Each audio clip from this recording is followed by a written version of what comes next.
Clip number 881۔ اس clip میں آپ قرآن پاک کی سورہ حج کی آیت نمبر 14 سے 16 تک کی تلاوت، ترجمہ اور تفسیر قرآن صراط الجنان سماعت فرمائیں گے۔ بسم اللہ الرحمن الرحیم۔ ترجمہ: اللہ کے نام سے شروع جو نہایت مہربان رحمت والا ہے۔ ان اللہ يدخل الذین آمنوا وعملوا الصالحات جنات تجری من تحتها الانہار ان اللہ یفعل ما یرید۔ ترجمہ: بے شک اللہ ایمان والوں اور نیک اعمال کرنے والوں کو ان باغوں میں داخل فرمائے گا جن کے نیچے نہریں رواں ہیں۔ بے شک اللہ جو چاہتا ہے کرتا ہے۔ ان اللہ یدخل الذین آمنوا، بے شک اللہ ایمان والوں کو داخل فرمائے گا۔ اس سے پہلی آیت میں ایمان اور اسلام کے متعلق شکوک و شبہات رکھنے والوں کا اور مرتد ہونے کے بعد جن کی وہ پوجا کرتے تھے ان کا حال بیان کیا گیا، اور اب یہاں سے ایمان پر ثابت قدم رہنے والوں کا حال اور ان کے حقیقی معبود کی شان بیان کی جا رہی ہے۔ چنانچہ ارشاد فرمایا کہ بے شک اللہ تعالیٰ ایمان والوں اور نیک اعمال کرنے والوں کو ان باغوں میں داخل فرمائے گا جن کے نیچے نہریں رواں ہیں۔ بے شک اللہ تعالیٰ جو چاہتا ہے کرتا ہے، اور اسی میں سے یہ بھی ہے کہ وہ فرما برداروں پر انعام اور نافرمانوں پر عذاب فرماتا ہے۔ ایمان جنت میں داخلے کا سبب ہے اور نیک اعمال وہاں کی نعمتوں اور درجات میں اضافے کا باعث ہیں۔ من كان يظن أن لن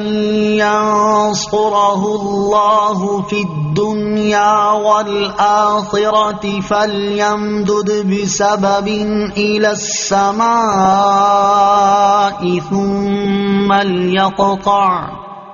ثم ليقطع فلينظر هل يذهبن كيده ما يغيظ۔ ترجمہ: جو یہ خیال کرتا ہے کہ اللہ دنیا اور آخرت میں اپنے نبی کی مدد نہیں فرمائے گا تو اسے چاہیے کہ اوپر کی طرف ایک رسی دراز کر لے، پھر اپنے آپ کو پھانسی دے دے، پھر دیکھے کیا اس کے داؤ پیش نے وہ چیز مٹا دی جس پر اسے غصہ آتا ہے۔ من کان یظن، جو یہ خیال کرتا ہے۔ اس آیت میں نبی کریم علیہ الصلوۃ والسلام اور آپ کے دین کی مخالفت کرنے اور ان سے دشمنی رکھنے والوں کی ناکامی اور محرومی کو بیان کیا گیا ہے۔ چنانچہ اس آیت کی تفسیر یہ ہے کہ جو شخص یہ خیال کرتا ہے کہ اللہ تعالیٰ دنیا میں اپنے حبیب صلی اللہ تعالیٰ علیہ وسلم کے دین کو غلبہ عطا فرما کر اور آخرت میں ان کے درجے بلند فرما کر ان کی مدد نہیں فرمائے گا، لیکن اس کا خیال غلط ثابت ہوتا ہے اور وہ یوں غصے میں آ جاتا ہے، تو اسے چاہیے کہ غصہ دلانے والی چیز کو ختم کرنے کے لیے ہر طرح کی کوشش کر لے، حتیٰ کہ گھر میں چھت سے رسی باندھ کر اپنے آپ کو پھانسی دے لے، پھر اس بات پر غور کرے کہ کیا اس کی کوئی تدبیر اللہ تعالیٰ کی وہ مدد روک سکتی ہے جس پر اسے غصہ آتا ہے۔ دوسری تفسیر یہ ہے کہ اللہ تعالیٰ دنیا اور آخرت میں اپنے حبیب علیہ الصلوۃ والسلام اور ان کے دین کا مددگار ہے، اور ان کے حاسدین اور دشمنوں میں سے جو شخص یہ خیال کرتا ہے کہ اللہ تعالیٰ دنیا اور آخرت میں اپنے حبیب علیہ الصلوۃ والسلام اور ان کے دین کی مدد نہیں فرمائے گا، پھر اپنا مطلب پورا ہونے کی وجہ سے وہ جل بھن گیا، تو اسے چاہیے کہ کسی طرح آسمان تک پہنچ کر اس مدد کو موقوف کروا دے جو اس کی غیظ و غضب کا باعث ہے، اور ظاہر ہے کہ ایسا کوئی کر ہی نہیں سکتا، تو اس کا غضب میں آنا اور غصہ کرنا بیکار ہے۔ اللہ تعالیٰ مسلمانوں کا مددگار ہے۔ اس آیت سے معلوم ہوا کہ اللہ تعالیٰ عاجز ہرگز نہیں بلکہ وہ اپنے بندوں پر غالب ہے اور اپنے محبوب بندوں کی مدد فرماتا ہے۔ یاد رہے کہ کفار دین اسلام کو صفحہ ہستی سے مٹانے اور اس کے نور کو بجھانے کا ارادہ رکھتے تھے، لیکن اللہ تعالیٰ نے اپنے حبیب علیہ الصلوۃ والسلام اور ان کے سچے غلاموں کی مدد فرمائی، کفار کو نیست و نابود کیا اور ان کے لشکروں کو شکست و ہزیمت سے دوچار کر دیا۔ اسی طرح آج بھی کفار دین اسلام کو ختم کرنے کے ناپاک عزائم اور ارادے رکھتے ہیں اور اس کے لیے ہر طرح کے ذرائع بھی استعمال کر رہے ہیں، لیکن ان کی یہ تمام تر کوششیں اسلام کو مٹا نہیں سکتی، کیونکہ اللہ تعالیٰ دین اسلام اور اپنے حبیب علیہ الصلوۃ والسلام کے غلاموں کا مددگار ہے۔ البتہ مسلمانوں کو چاہیے کہ جب وہ کفار کی طرف سے کسی مشکل میں گرفتار ہو جائیں اور اللہ تعالیٰ کی طرف سے فوری طور پر انہیں مدد نہ پہنچے تو وہ اللہ تعالیٰ کی رضا پر راضی رہیں اور دشمنوں کی طرف سے پہنچنے والی اذیتوں پر صبر کریں، کیونکہ حق غالب رہے گا، کبھی مغلوب نہ ہوگا، اور اللہ تعالیٰ نے چاہا تو ان قریب مسلمانوں سے یہ مشکلات دور ہو جائیں گی اور کفار و مشرکین کی راحتیں ختم ہو کر رہ جائیں گی۔ وَكَذَلِكَ أَنزَلْنَاهُ آيَاتٍ بَيِّنَاتٍ وَأَنَّ اللَّهَ يَهْدِي مَن يُرِيدُ۔ ترجمہ: اور اسی طرح ہم نے اس قرآن کو روشن آیتوں کی صورت میں نازل فرمایا، اور یہ کہ اللہ جسے چاہتا ہے ہدایت دیتا ہے۔ وَكَذَلِكَ،